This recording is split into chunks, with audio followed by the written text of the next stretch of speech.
Good morning, Geek Week 7, it's Sunday! So Matt was telling me that a lot of you guys tend to share things that you have expertise in. And one of the few things that I have some form of expertise in is writing an essay. Now I know this is going to sound super boring for people who already know how to write an essay, but I have a Bachelor of Arts in English and a minor in Religion and Culture, and what I found to be pretty universally true through all my university courses is if you can write a good essay, you can pass that class. So here's what you want to do.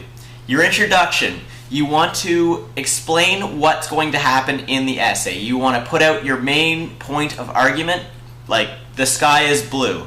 The sky is blue because of A, B, C, and D. And you want to list the points that are going to appear in your essay. But don't give them all away at once. You kind of just want to hint at the various points that you're going to talk about. You just kind of want to give them a taste of what's going to happen in your essays.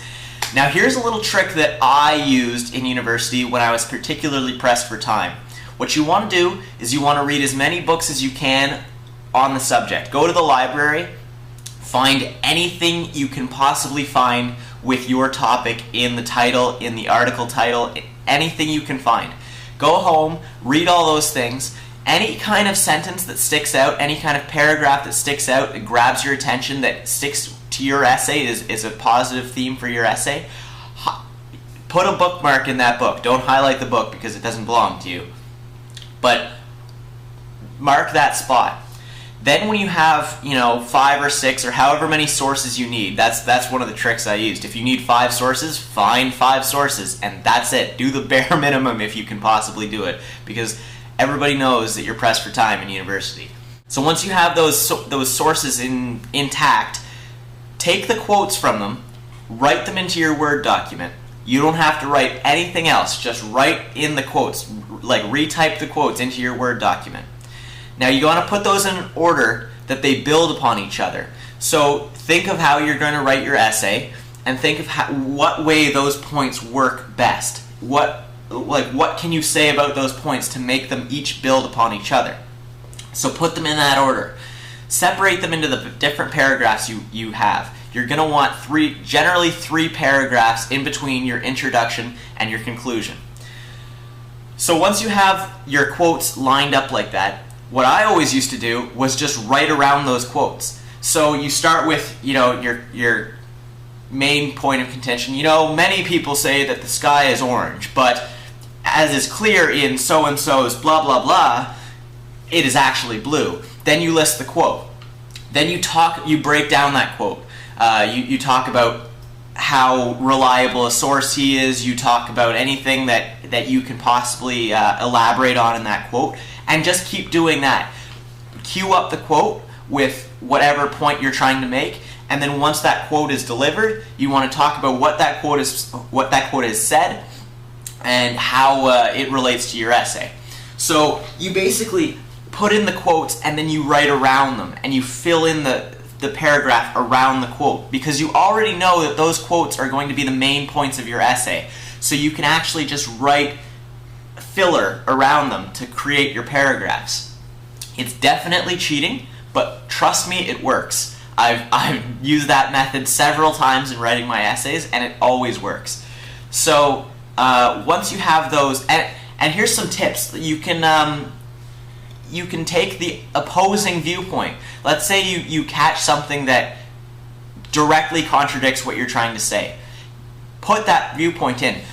One might say that a major argument to this is blah.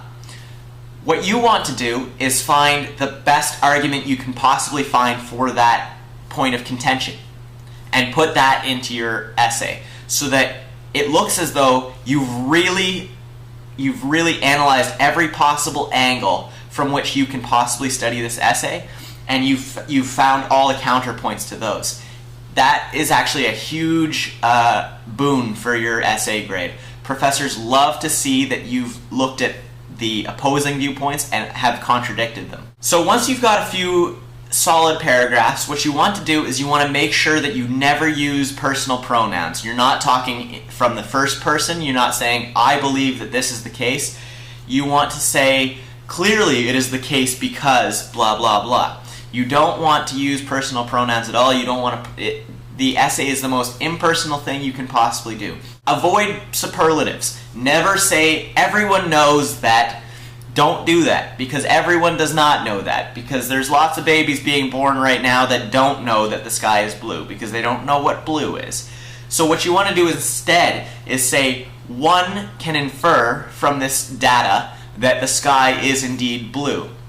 Now, you're saying one person can infer from that, and that is absolutely true, because you're inferring that data from the data. So make sure that those paragraphs that you have build on each other. You've got your introduction, and you've got a first paragraph that kind of sets up everything, like with some points, and then the second one that really, builds on the first paragraph, that, like some more detail, and then the third one should really just nail it home. The third one, by that point, there should be no doubt in the reader's mind that what you're saying is absolutely true, that it is irrefutable. And then in the conclusion, basically what you want to do is just reinforce everything you've said, almost restate your thesis.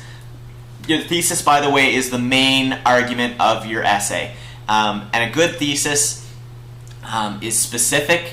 It's focused on a specific point, your main argument. You don't want to just say, there is a sky, if what you're trying to prove is that the sky is blue. Okay, that would be a weak thesis. What you want to do is very finely focus your thesis, and in the conclusion what you're doing is you're basically restating your thesis, and you're saying that the thesis is true because of points A, B, and C that you've already just listed in your paragraphs. And there you have it. That is an essay, and all you have to do is just fill it to the length that you need it to be. There's lots more you can read about writing essays. Please don't just take this as like the be-all, end-all. But what I found is that if you stick to that formula, you can generally write an A- essay and squeak through a class that you know very little about. Thank you guys for letting me have this guest spot on your channel. I look forward to reading all your comments. Don't forget to check out my videos. They occur every Monday, Wednesday to Friday. Shameless plug. And I will see you guys later.